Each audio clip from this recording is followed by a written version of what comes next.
Hello everybody, I'm back. I apologize for the long-ass delay on this video, but I have to let you all know, the reason there was not an immediate review of Hell in a Cell last week was because while watching Hell in a Cell, I got up to go walk somewhere and get something. I don't even remember what I was going for. And I pulled a Kevin Nash. I took a bad step and a sharp pain just jumped in my calf. It honest to God felt like somebody had cracked me in the back of the leg with a baseball bat, and I went down like a sack of potatoes. It was just, I pulled a muscle, and I thought for sure I tore something, because it did not, it felt bad. It didn't feel good. And I was like, I'm not getting up anytime soon, but, went to the doctor. Turns out it was just a really, really bad strain, or sprain, I should say. It wasn't, nothing was torn, and I'm actually already feeling better. So it was just a really bad, I just had some really bad pain in my leg for about a week, and I'm doing better now, and obviously I'm walking around and jumping and getting exercise again, so I feel better. But the reason there was no video last week is because I was in a lot of pain and I just didn't feel like it. So, that's why. But I'm back now, and I've got a lot of stuff to catch up on, namely Hell in a Cell, the build-up to Survivor Series, some updates with TNA, some updates with NXT. So let's jump right into it. First of all, with Hell in a Cell, I'm not going to review the whole pay-per-view because obviously it's been over a week, and y'all, you've all either seen it or you've seen reviews of it, and you know pretty much what happened. What I will say is that it wasn't a bad show, but it did kind of have a been there, done that feel to it, which is that's the result of having so many rematches on the card that, okay, AJ and Paige happened. I've seen that match a dozen times. Goldust and Stardust versus the Usos. I've seen that match a dozen times. I'm trying to think what else was there. Cena and Orton, I've seen that 100 times. And this was actually one of their better matches, but it still had that air to it where it's like, I don't care, I've seen this. I don't care. And granted, there were some cool moments in there, like the really cool one was countering the RKO out of the out of the Attitude Adjustment. I thought that was a really cool spot. And the crowd was more receptive to this match than they were back in January for the Royal Rumble, but there was still that kind of predictable, okay, it's going to go into a finish fest because all of Cena and Orton's matches go into finish fests, and it's just, I've seen this already, and it just kind of had that feel to it. And what else? Big Show Rusev, again, that actually wasn't a bad match, and I was shocked to actually see the big men get down on the mat and actually wrestle. But I'd seen that match already on Raw, and there was just a lot of that going on, where it just felt like, yeah, I've seen this, I've seen that, I've seen this. Cesaro and Ziggler, seen that at least 5 or 6 times, even though... actually, funny thing, I didn't see that match because my internet cut out right as the pay-per-view started, and when I got it back up, Ziggler had just scored the second fall, so I actually didn't see that match. But people said it was good, which I don't doubt, because Cesaro and Ziggler are good at what they do. But,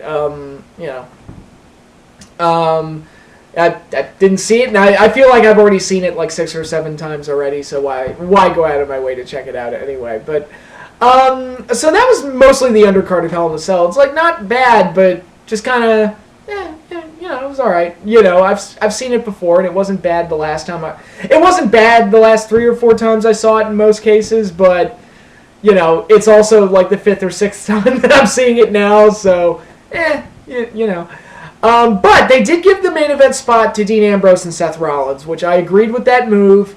I felt like that was the move they needed to do, and to their credit, WWE gave us what we wanted in that aspect, and Ambrose and Rollins did not look out of place in the main event spot, which that's kind of the thing that you look for when you give guys that opportunity.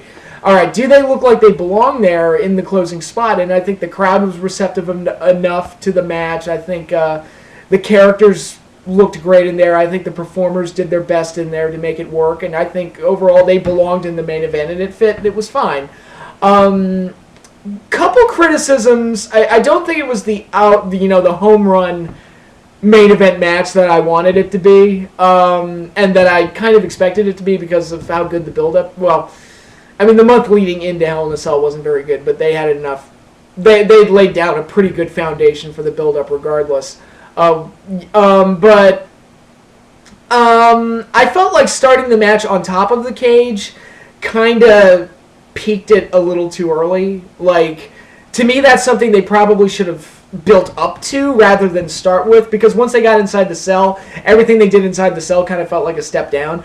It wasn't bad. I mean, it was actually a pretty well-worked match for the most part. It's just that once you start off on top of the cage and the guy falls off, you know, you've already seen the major highlight, you know. And actually, you go back to that classic Undertaker-Foley match. You know, Mick Foley said in interviews that the reason he started the match on top of the cage is because he thought the match was going to suck. So his idea was, let's start off with something amazing right off the bat so we'll trick people into thinking they saw a good match, which is kind of what happened with that match, because if you go back and watch it, it really isn't that good of a match in terms of how it's worked and how it's structured. It's just that Foley almost died, so it was amazing. It was unbelievable to watch. So, you know, and that's, we kind of got like a weaker sauce version of that here, where Ambrose and Rollins didn't do anything quite as crazy as Foley, thank God. We don't need to have that repeated, but once they did the stuff on top of the cell and they got inside the cage, it didn't feel like the stuff inside the cage kind of matched what they'd already done. So I think instead of emulating Taker and Foley, they should have emulated Taker and Shawn and built up to the stuff on top of the cage. But that's me being nitpicky. My other knock is that the ending with Bray Wyatt costing Ambrose the match. I don't have a problem with Rollins going over, which I'll elaborate on in a few minutes. But I don't even have a problem with an Ambrose Bray Wyatt feud. My problem is that I just felt like with all the special effects that they put into it and the way it came off, it just felt very awkward and kind of corny. Like, I was getting like early 90s WCW vibes while watching. Well, maybe not that corny, but it came off as a little corny and cheesy and not quite, you know, it didn't feel like that special of an ending. It just felt very cartoony and silly. And it kind of took away from the match a little bit. But in any case, they did give Ambrose and Rollins the main event spot. It was a good match. I'll give it that. And I was happy that they gave Rollins and Ambrose that opportunity. And at the very least, Ambrose and Rollins held up their end of the deal. And they looked fine in there. And they showed that they could be put in a main event match and they would do just fine. That they wouldn't choke under pressure or look out of place. And the crowd accepted it and the fans accepted it for the most part. So there's all of that. So Hell in a Cell, like I said, not a bad show, but just too many rematches. And the main event, while I'm grateful that they put that match in the closing spot, it wasn't as good as it could have been. But, you know, like I said, not a bad show. And, you know, I'm only paying $9.99 for those things. So, you know, it's not like I have a lot to complain about. But anyway, you know, coming out of Hell in a Cell, we have the build-up to Survivor Series. Plenty of stuff going on. I want to start with what happened on Raw this week, or what happened after Raw this week. Rusev won the United States Championship, which, good. I mean, Rusev is, like, one of the most credible heels on the show, and that's one of the reasons I didn't mind Rollins going over Dean Ambrose, is that it's like, oh, wow, they're actually running with Seth Rollins, and the match he had with Orton on Raw this week was A, a good match, and B, they built it up for a few weeks in a very believable way, with Orton feeling like Seth Rollins is being favored over him, and then Rollins curb stomped him on the go-home show to Hell in a Cell, and then Orton spent the time after that trying to get back at him. So this grudge match that they had on Raw actually did have at least a few weeks of build-up put into it, so it actually did feel like a big deal. And Rollins won that match too, so you have this heel that has been on the winning end of two pretty solid grudge matches in quick succession. So they actually have some good momentum for Seth Rollins, and they have some good momentum for Rusev. And when you give heels momentum, and you let them win matches, and you let them come out on the winning end, it makes it easier to tell the stories, to build heat, and to build up potential contenders to ultimately take them down. And it just makes stories more interesting for the future, because it's really a lot easier to drive the stories when the heel hasn't gotten his comeuppance yet. It's kind of And Vince McMahon doesn't always understand that, because I think he's kind of got this kind of Looney Tunes mindset where the villain has to have dynamite blow up in his face every single minute that's on screen. And the problem being that Looney Tunes is a 7 minute short, not a weekly story-driven television show, and when you need to tell evolving stories, it's better to have the villains in control. And right now, Rollins and Rusev are the two that have that. And they're actually, Rusev is undefeated, and thank God he's the U.S. champion, because A, Sheamus sucks, and B, I mean, this endless cycle of throwing jobbers into the U.S. and IC title picture, and again, through no fault of Cesaro, but you can't have Cesaro lose every match for 3 months and then go, oh, he wins one match, so he's a top contender now. And, oh, he won a non-title match, which they love to do that. It's just, oh, we didn't build up the contender, but they won a non-title match, so that's all the build-up they need, and that's enough. I mean, they're doing it with the Matadors right now. It's like, oh, gee, I wonder who's going to get a tag title shot now, because they're winning non-title matches against the champions. And that kind of stuff just drives me crazy. But it's like, finally, the guy who actually has a winning streak actually is holding a title. So it actually feels like it belongs, and it's actually an opportunity for Rusev to get heat. Now, was it wise of them to make the U.S. title match WWE Network exclusive? I don't know, but I probably would have done like a WWE Network exclusive show, like an actual, like almost like what they do with NXT, with like a 2-hour special or something, and done the title change on that. But they're going to do what they want to do. But at least I agree with the guy who's holding the belt at this point.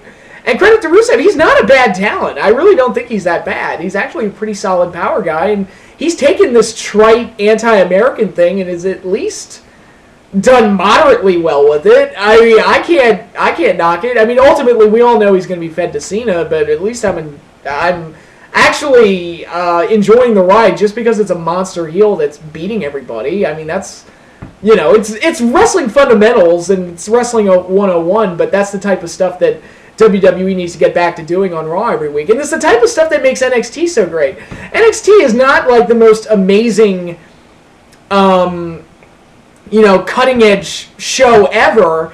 It just does wrestling fundamentals mostly moderately well, and the show makes sense, so it's easier to watch. And if Raw was like that on a regular basis, and if Rusev and Rollins were the standard for how they handle their heels rather than the exceptions, I think Raw would be in a much better place storyline-wise. Because, I mean, granted, I kind of touched up on it. I like the way they handled the Randy Orton face turn this week. I thought that came off really, really well. And it was a great ending to the show this week. And they've done some really good stuff with that. And also, I didn't notice this, but when Raw was over, I was like, man, I kind of enjoyed Raw a little bit more than I had been the last few weeks. I did not realize that Cena was not on the show until somebody pointed it out to me. It's like, yeah, Cena wasn't on the show last night. I'm like, huh, you're right.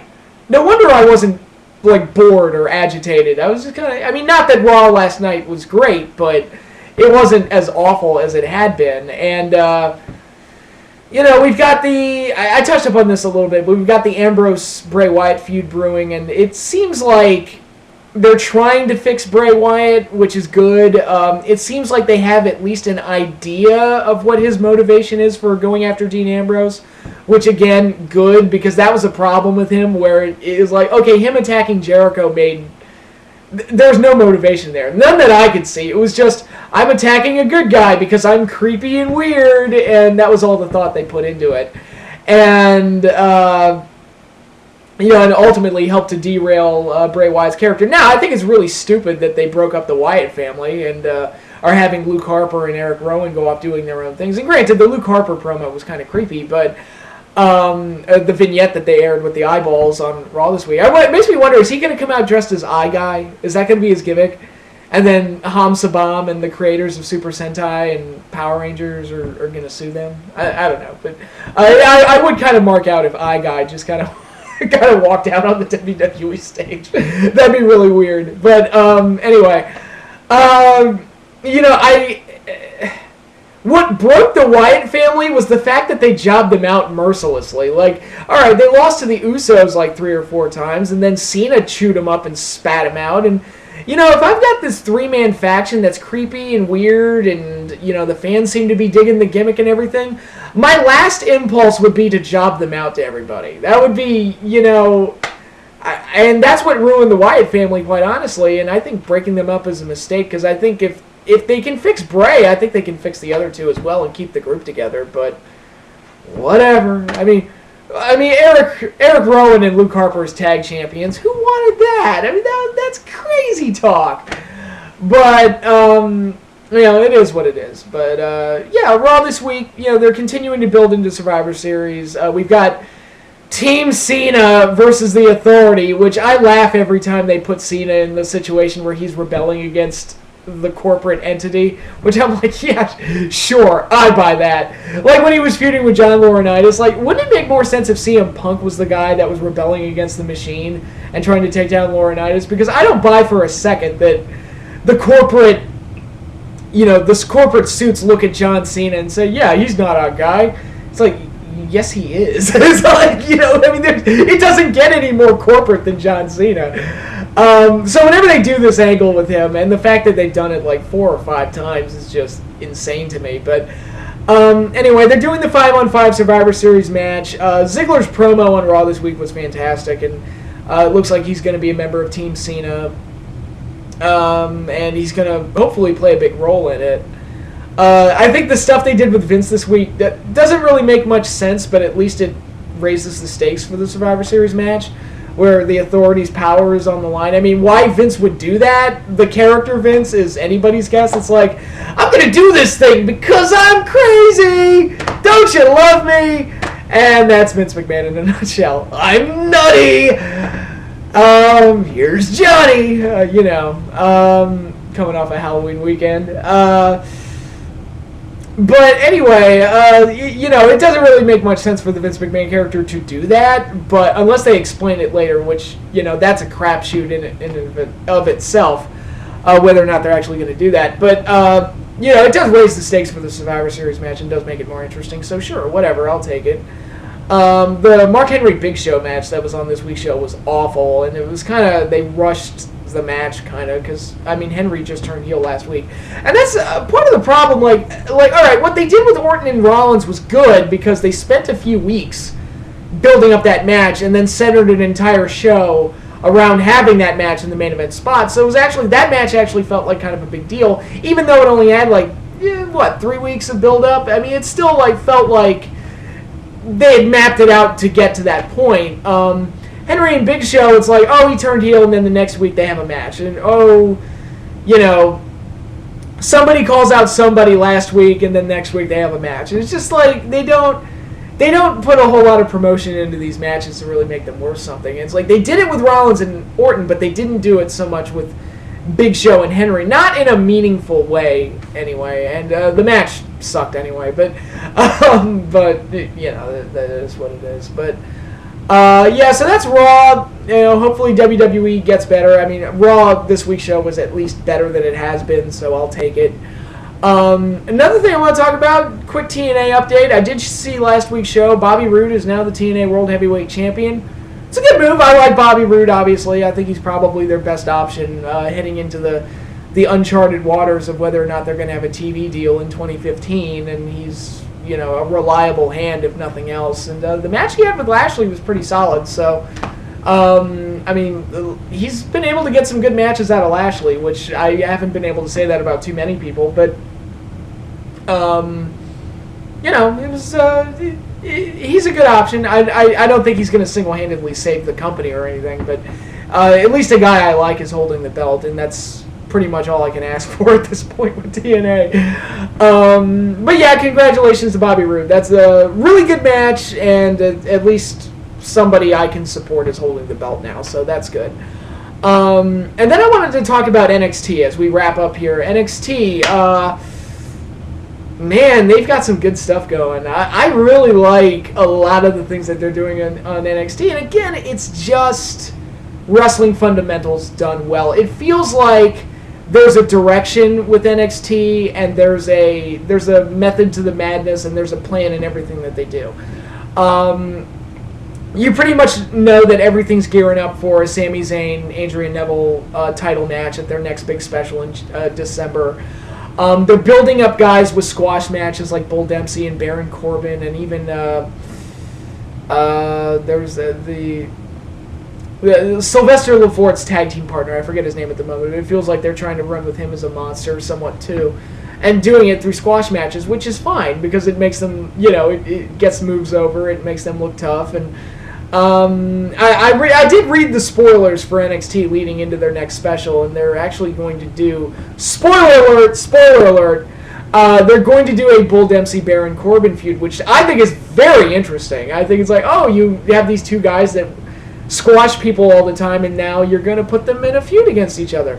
I think that's pretty cool. I think that's a pretty cool idea, and it makes me wonder, are they actually going to have a real match? Is Baron Corbin actually going to work?